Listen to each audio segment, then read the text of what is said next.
Good evening. It is time for the Fumblerooski Podcast by Power 88 Dean Radio. So buckle up. We're in for a wild ride. I'm your host, Adam Wright, with Justin Tucker.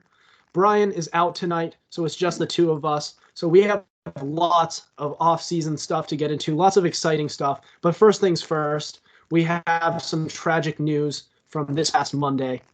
Former wide receiver Vincent Jackson was found dead in his hotel room Monday morning. He was just 38 years old. An investigation is still being carried out as we speak, so more details to come on that. He was a three-time Pro Bowler. He eclipsed 1,000 yards in 6 of his 12 seasons. Very impressive career by Mr. Jackson.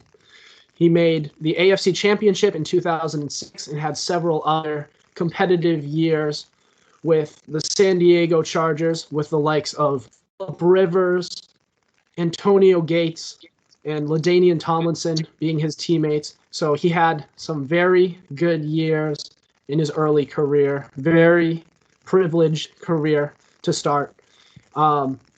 So, Justin, what do we make of this guy's legacy?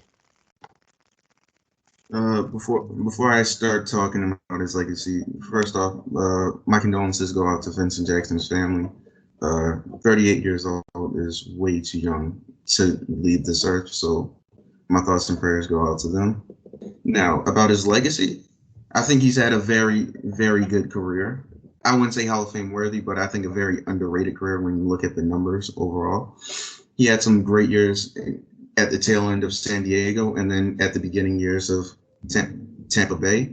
He had a very solid career in the middle. It took him a while to progress, but over time he got better. He's not one of these receivers that just stay at a certain level. He actually got better over time because he actually worked at his craft.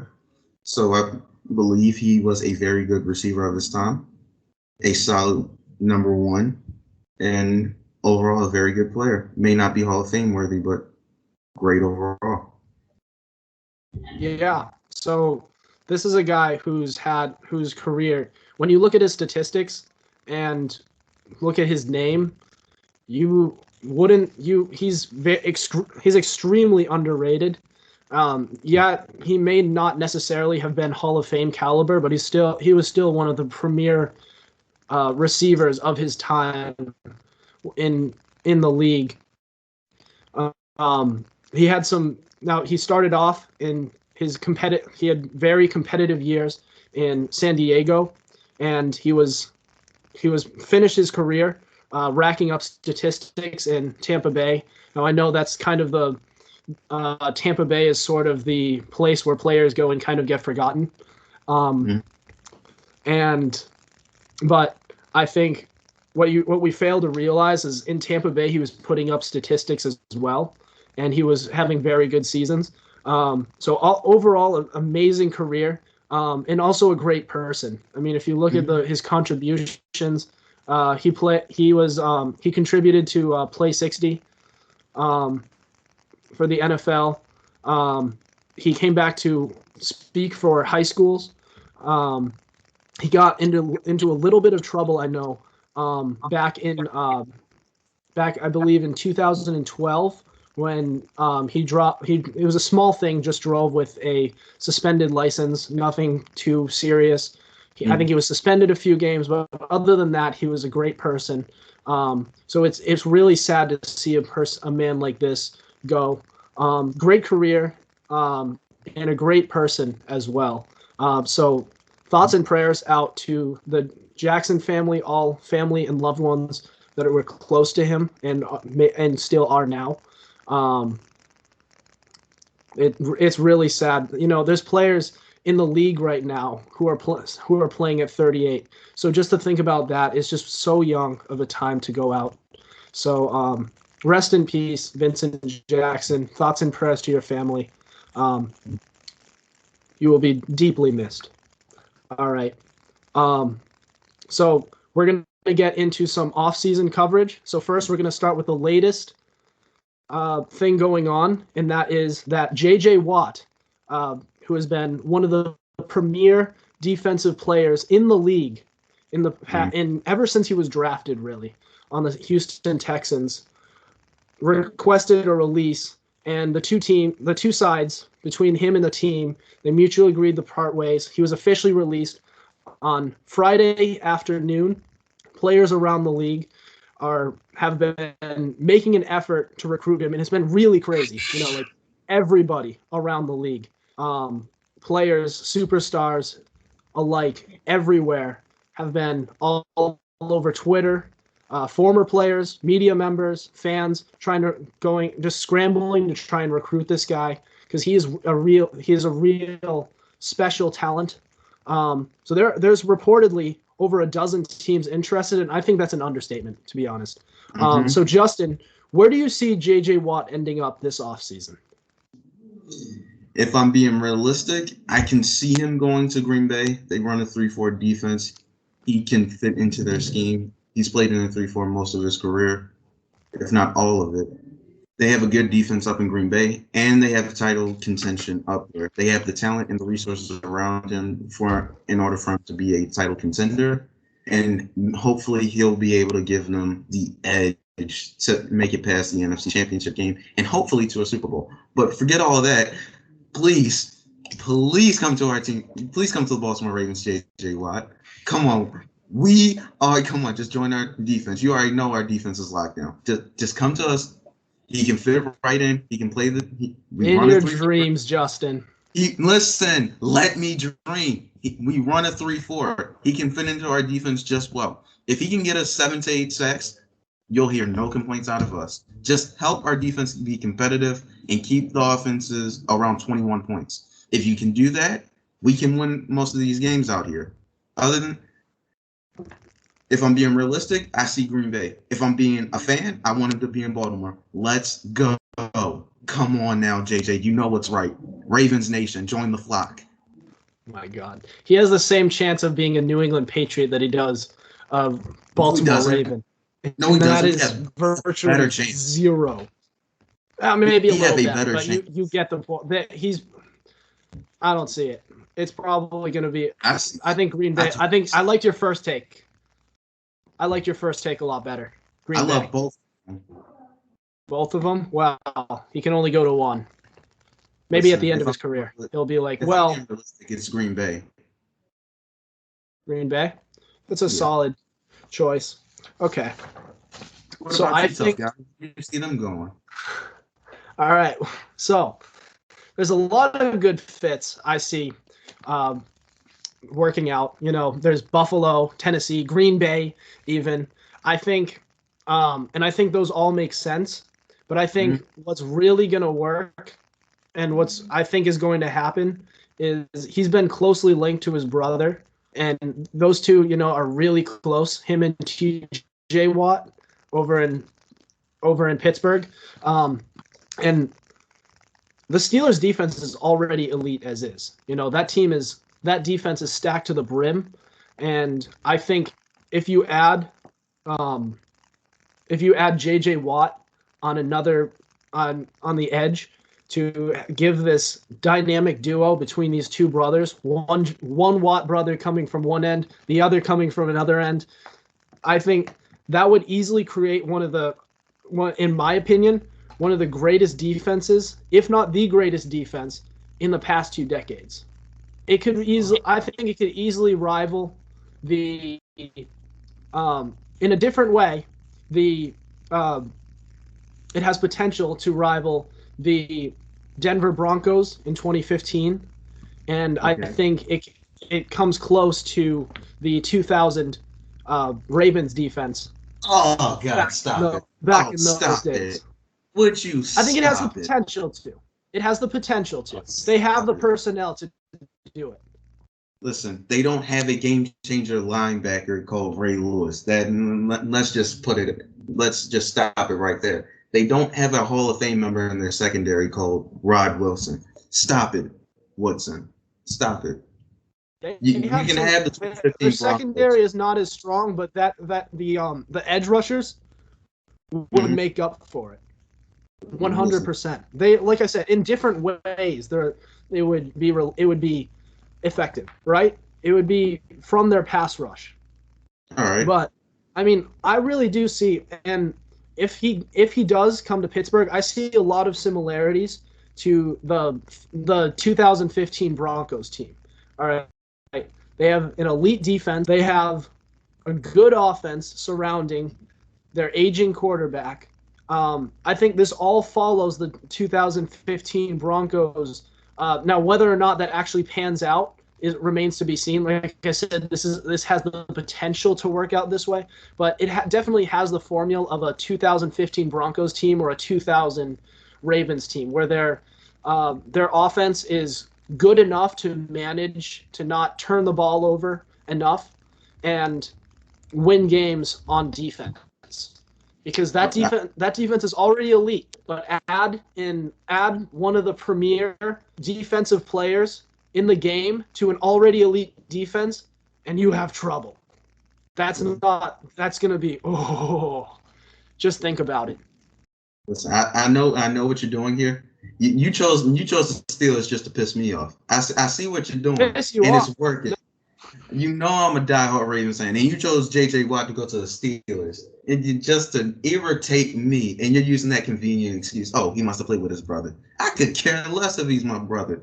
It's still, you're really doing it to me. I think he's going to join his brother. I didn't think about it before, but it is pretty funny to see you pissed off. Not gonna. Oh, that just irritate me to no end. Come on. Would you not want, even just take your Ravens jersey off and think for a second about how great that defense would be. Just look at it as an NFL fan, as a football fan, not just as a arrogant Ravens fan, not arrogant, biased Ravens fan. Just look at it that way. I'll take my bias out of it. I'll look at it like the playoff game they had last year. 45 to what? 35 or 32? 45 to 30. You know damn well with J.J. Watt, they cut that point total in half. Stop it. That offense cost them the game. No, I don't even think J.J. would help them. It's going to come down to how well Ben Roethlisberger can take care of the football. See, I brought down comparisons, aging quarterback to aging quarterback. Obviously, there's a huge difference between all-time great Peyton Manning, who is a very smart individual, to Ben Roethlisberger, who's Ben Roethlisberger. All right, but what's that supposed to mean? I don't. I just think he's not that good at protecting the football. I just think he's more just like huck it up there and hope Antonio Brown is up there. And Antonio Brown used to be there, and now he's not. They had Antonio Holmes. He was there. Now he's not. He had Emmanuel Sanders. He was there. Now he's not. Mike Wallace. You had all of these weapons, and I mean Juju's okay, and I really like Chase Claypool and Deontay Johnson, but I mean they're not Antonio Brown, and who is? And I think Ben Roethlisberger's age is really starting to show, and that's a problem because because Ben Roethlisberger is such a gunslinging player. It will come down to how well Ben Roethlisberger can manage the football, how well he can manage the game and just keep the ball, take care of the football, keep it from being turned over, and keep the opposing team's offense off the field, and just allow the defense to win the game rather than for Ben Roethlisberger to lose the game.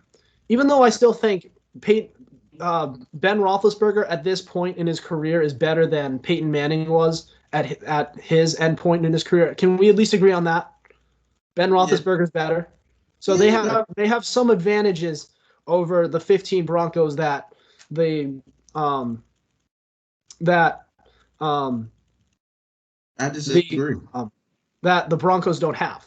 I disagree. I think the Broncos offense had a better running game that the Steelers have. If they don't have a running game, they're basically just begging you to throw it at that point because they can't bank on the run to win many games. I like Benny Snell as a football player. I don't like him as a Steeler, but as a football fan, I like him. But he's not that number one back. I thought James Conner was going to be that. He's not that either. He's had 2 extra seasons to prove he's that, and he's not. So I don't know how to feel about their like running core right now. The running back core. Well, they do have James Conner. Yeah. And they could also pick up a guy in the draft. I mean, Najee Harris. Is that how you say his name? I'm not sure. Najee Harris. I think he's a solid player. They could find somebody else in the draft, but I think they have a solid. I think they have a solid chance to improve there, and I think honestly their passing game is better than the 15 Broncos. It's hard to deny that with the state of Peyton Manning's arm at that point in his career.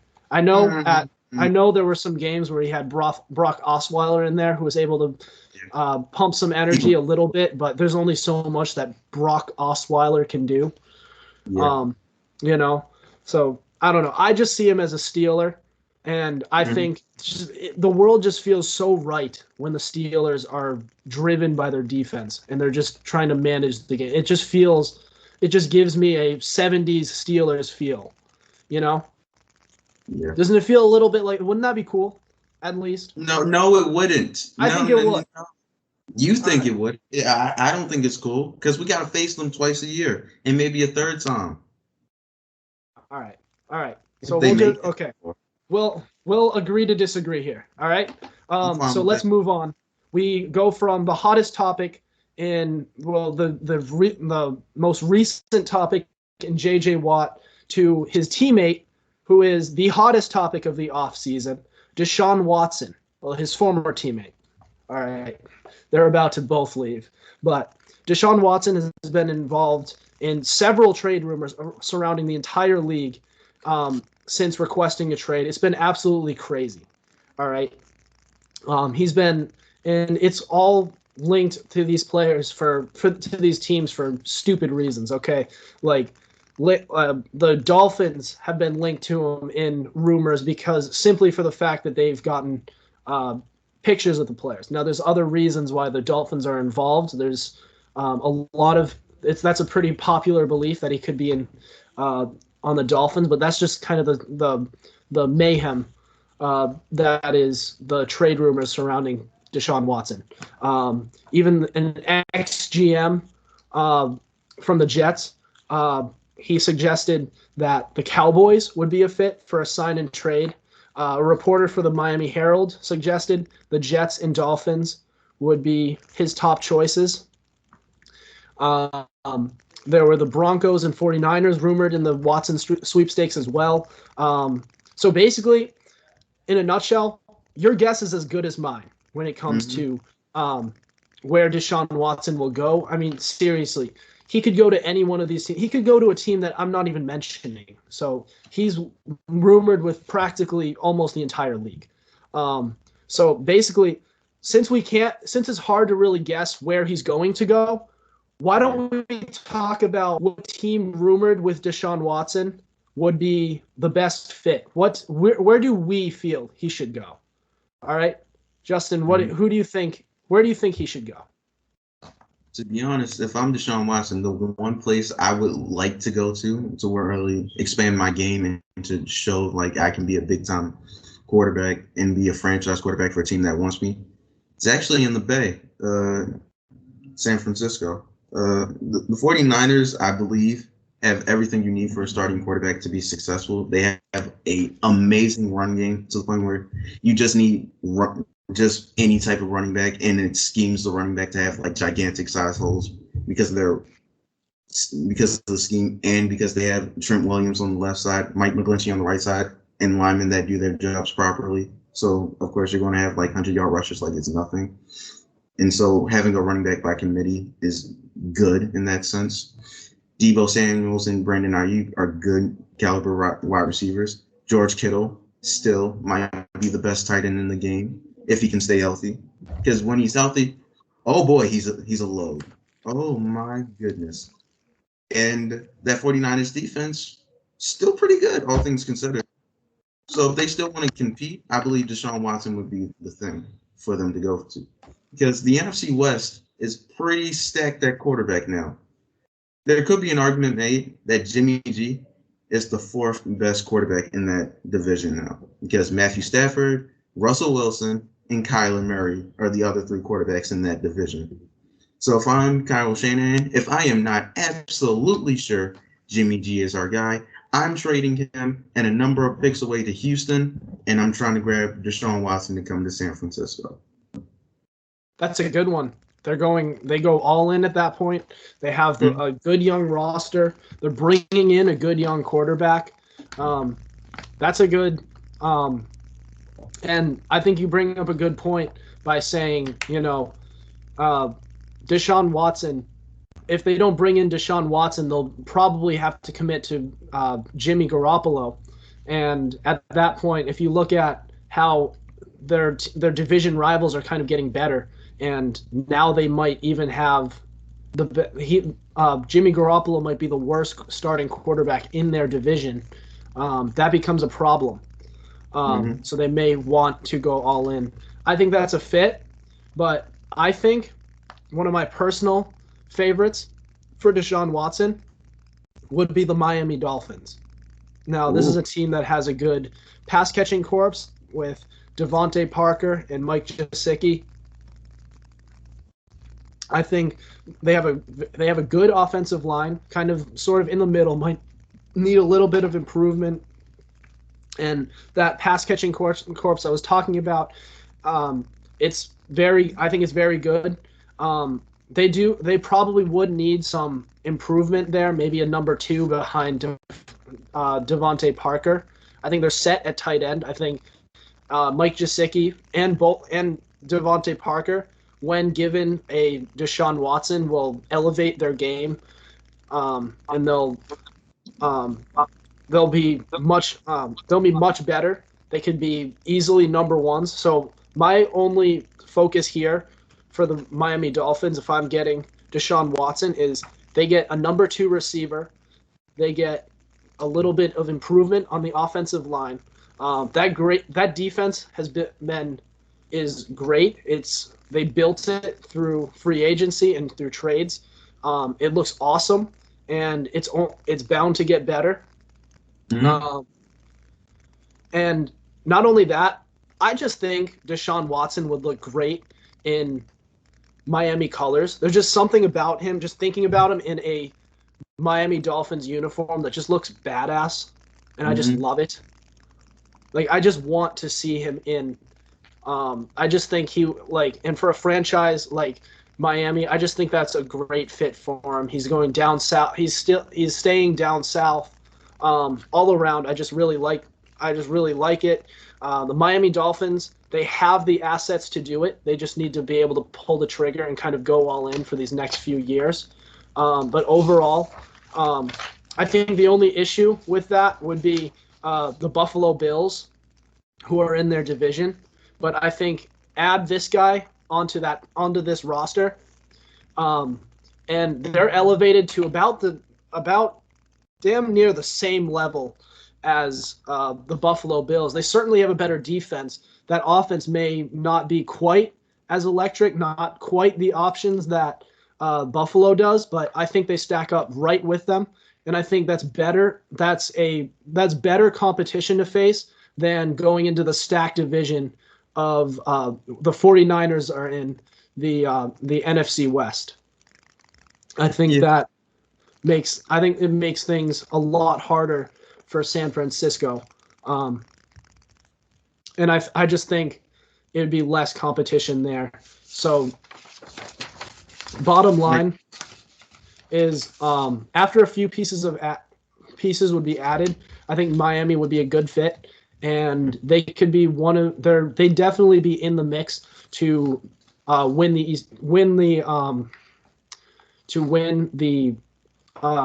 AFC and wind up representing. Yeah, the problem is, I see what you're saying about the AFC East is comparably easier to the NFC West, and I can see the argument for that. But as a totality, the AFC is objectively harder than the NFC, as a whole. So I believe if he went over to the NFC and he actually went to an NFC team, All he has to do is get a divisional game and then win 2 more games to make it to the Super Bowl. One of those teams has to be an NFC East team. That's easy. That's easy money. I'm sorry. They're just not doing too good right now. Yeah, of course. They're the NFC East. Yeah, they're even called the NFC least right now by everybody. That's how bad they've been. NFC least. I remember when the AFC East was called the AFC least. Mm-hmm. I feel bad for those teams because injuries and just not playing up to their standards is hampering them. But hey, that's what happens. But overall, I could see them competing because the Saints won't be what they used to because Drew Brees will not be on the team anymore. The 49ers need him. Brady and the Bucs seem like the biggest contenders. The Packers, who I like, seem to always choke in the big moments. And who else is there, really?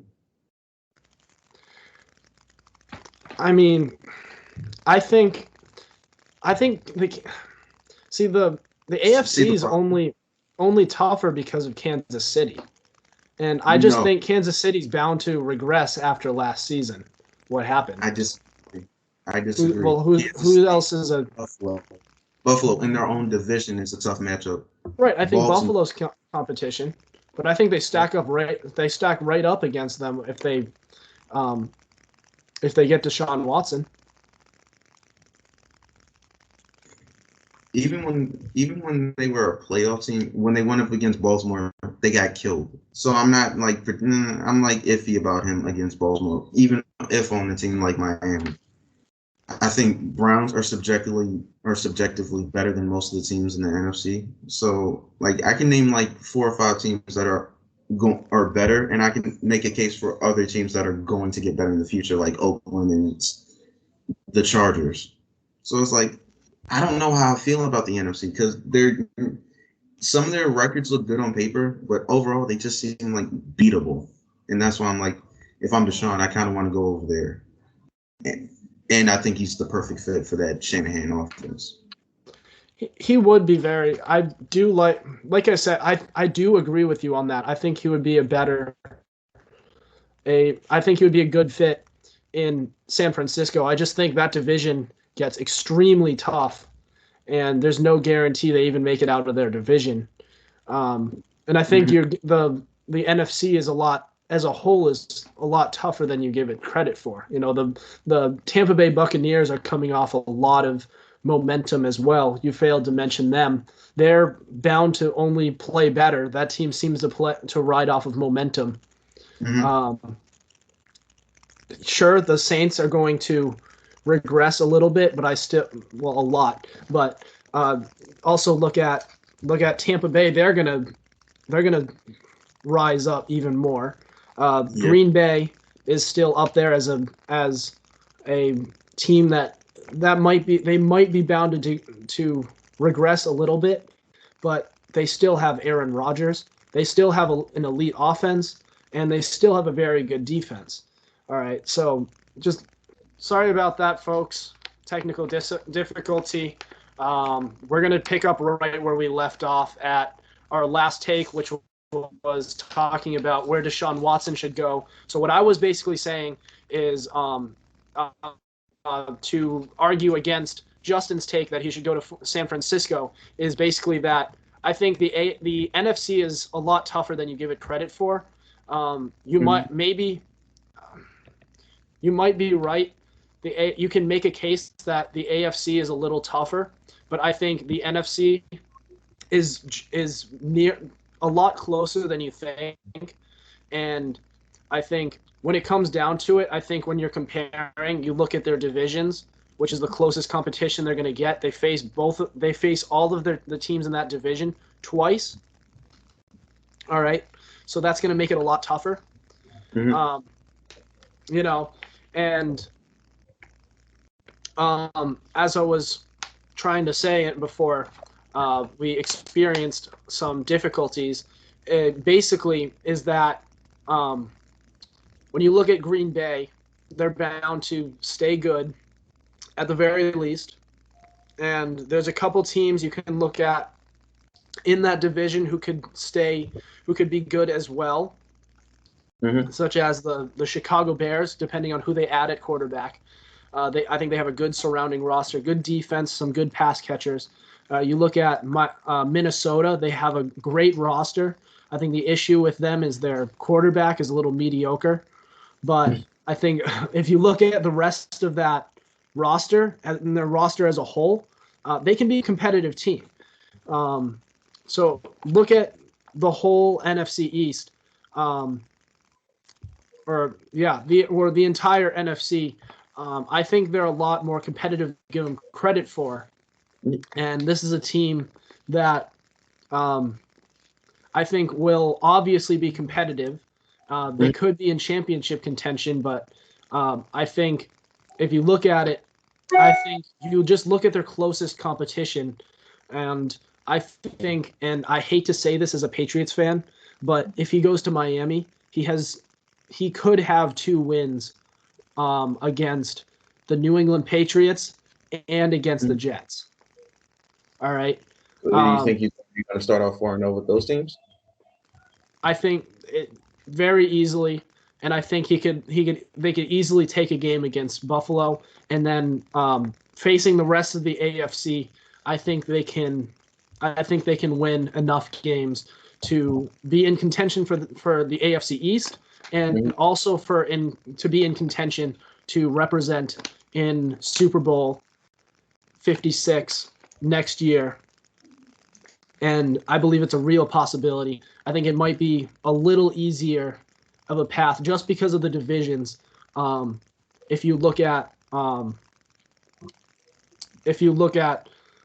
who they face, because they have to face the guys in their division twice, and it's hard.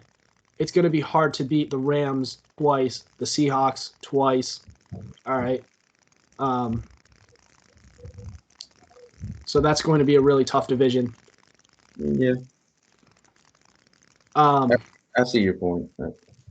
I just feel like in that system, with those weapons, with that team all around them, and that scheme, they'd be one hell of a team to stop.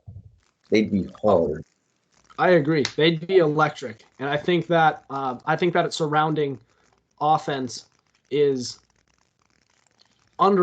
severely underrated. All right, we look at that entire receiving group that came out of the draft this year. I don't think enough of us look at Brandon Ayuk, and they really should. And I don't think people look at Deebo Samuel either, and they definitely should as a number 2 guy. George Kittle has kind of been the lost guy, the forgotten guy in the whole league of tight ends, in the pecking order of tight ends, sort of. He's easily a top 2 tight end in the league when healthy. Yeah. And we've seen what they've been able to do with Jimmy Garoppolo throwing to him. Just imagine Deshaun Watson throwing to him. So that's crazy. I think we can have a mutual understanding between our 2 takes about Miami and San Francisco. I think they're both good fits. I just like Miami a little more. I get it. I understand it. All right. So a nice little agree to disagree there as well. I think the last one was a little more violent, just from me mentioning the Steelers.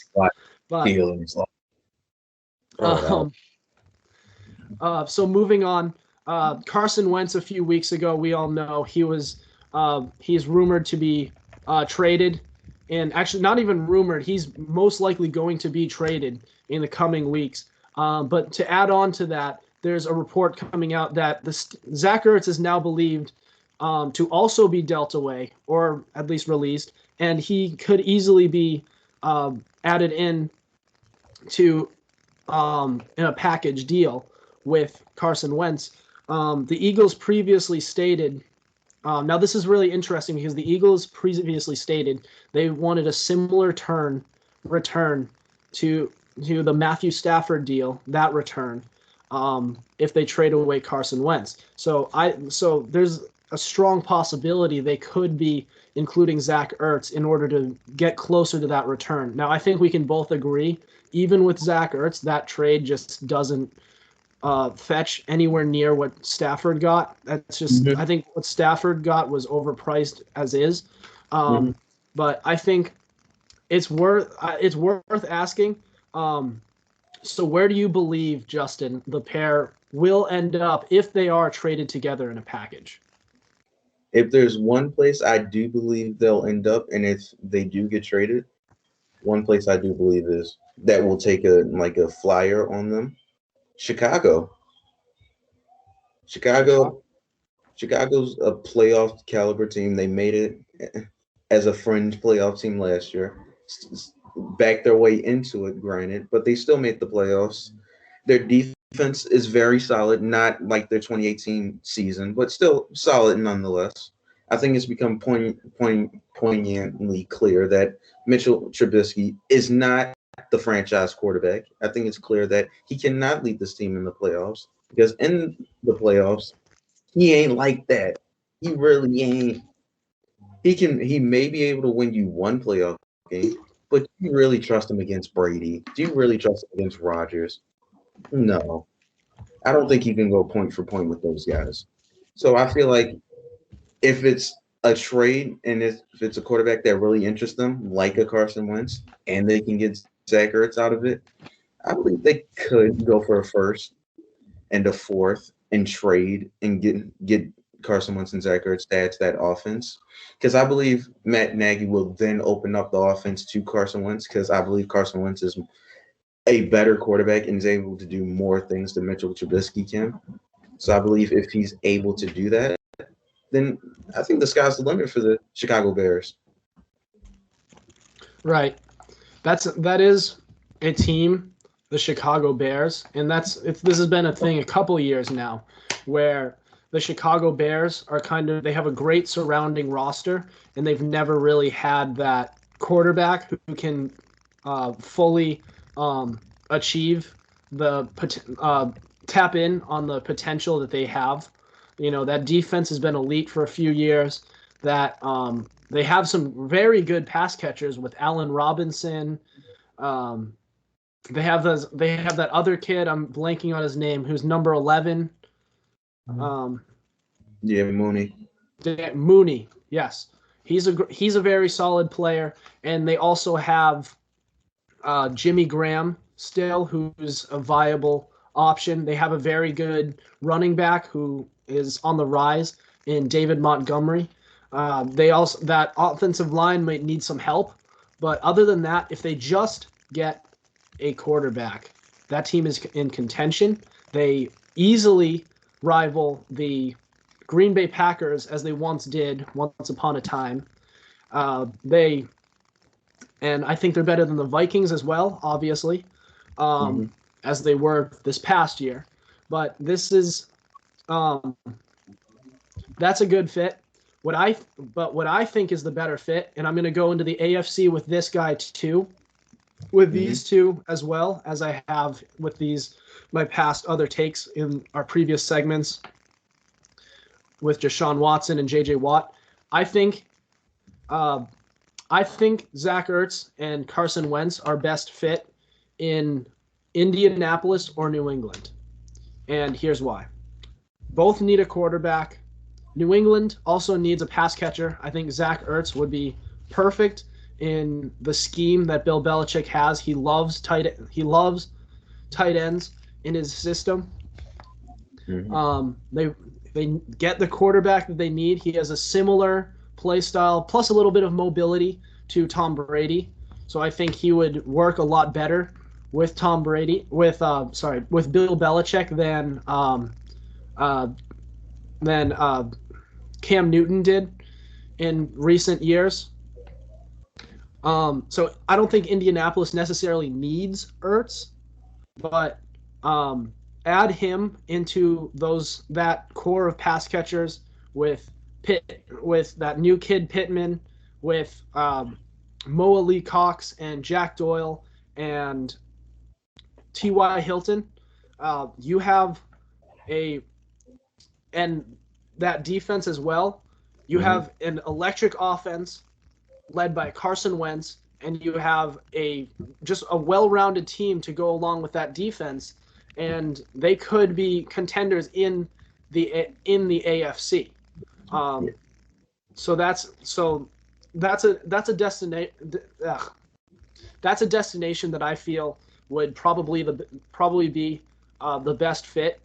So it makes sense for both teams if they're willing to pay the price. That is a big if, especially for New England, because Bill Belichick seems like the type of guy who just wants to cheap out on everybody. Yeah. And just kind of wants to cheap his way through wins. I think he consistently forgets that he doesn't have Tom Brady anymore. But if they were to land these two, either team, it would be extremely beneficial for him. And I think for New England, it's a good start to their rebuild process. And I think they get competitive again. They would just need a receiver. And with Indy, this immediately puts them in the mix to eventually contend for to make it to the Super Bowl, and it remains to be seen what will happen once they're there. Yeah, I agree. If Carson Wentz can be 2019 Carson Wentz for that team and not instead of this past year's Carson Wentz, if he can just revert back to that Carson Wentz, they're contenders. And if he can become 2017 Carson Wentz, where he was almost the MVP before the injury, oh my God, they're dangerous. They are dangerous. But that's a huge if based upon his injury history. But if he can be 2019, which isn't too hard to ask for, yeah, they're contenders. And they'll be back in the playoffs again. And they almost beat Buffalo, which tells me they could be contenders in the near future with an aging Phillip Rivers at quarterback. So I think they have a bright young future with Pittman and Jonathan Taylor. I believe their offensive line is awesome, even though I think they need a left tackle. Hit up your boy the Ravens, and we'll give you Orlando Brown for that first round pick you guys got. Much appreciated. And some other picks. And other than that, their defense is solid, even though they might lose Xavier Rhodes. I think they can find more depth in years at the draft. So I think all around there, that's a very solid landing spot for Carson Wentz and Zach Ertz. I believe if you get Zach Ertz, they can do a two tight end set with Jack Doyle, and that could be even better under Frank Reich's offense. But I feel like in Chicago, I feel like they need him more than Indianapolis does. It just feels like something they need more of because they've been suffering at quarterback for so long. They haven't had like a good quarterback since Jim McMahon. I mean, they made it to the Super Bowl with Rex Grossman as a quarterback. I mean, Rex Grossman. So do you think that which team do you think has the better shot of becoming a contending team if they land Zach Ertz and Carson Wentz? Chicago or Indianapolis? I think they're more of a contender because they have more pieces around them than, say, the Bears do, currently constructed. And they have cap space. Yeah, so like I said, I think the Colts are a better fit. They become a sure thing. I think it's obviously Indianapolis over New England because New England isn't New England's just kind of pouring my biased Patriots fan into it. But I mean that is a team that could use them. Two spots where they're very desperate for help at. But bottom line is, I think Indianapolis or New England would be probably the best fit. I think the Bears are a good fit as well. All right. So I think we can stand yet again to agree to disagree on this. I think this is a record. You agree? Yeah, I agree. I think I prefer, but I'm not going to say I just vehemently disagree with you on this. I could see him in Colts uniform. Yeah, we'll see. It's very tough because I mean it's kind of the same thing with Deshaun Watson. It's like your guess is as good as mine when it comes to predicting where he'll end up, as opposed to. So we're just kind of trading ideas for who we believe would be the best fit, who we think he should go to, rather than what will happen, because we don't know. So we're kind of playing this whole hypothetical game. But it remains to be seen. All of these players will end up on new teams eventually. most likely by the end of this offseason. So it could come sooner rather than later. We'll figure it out. That's kind of the fun thing with this offseason is there's a lot of excitement figuring out where these players will go. All these superpower teams who had these star players, they're going to be trading players, and it's going to be crazy to see all these players go, especially in this offseason. And I think we can stand in agreement on that one at least. Yeah, I agree. All right. So that'll be it for us tonight. Thank you for listening to us. Subscribe to us on YouTube at the Fumblerooski Podcast. Follow us on Instagram at Fumblerooski_podcast. Otherwise, we'll see you guys next week. Over and out. JJ, come to the Ravens.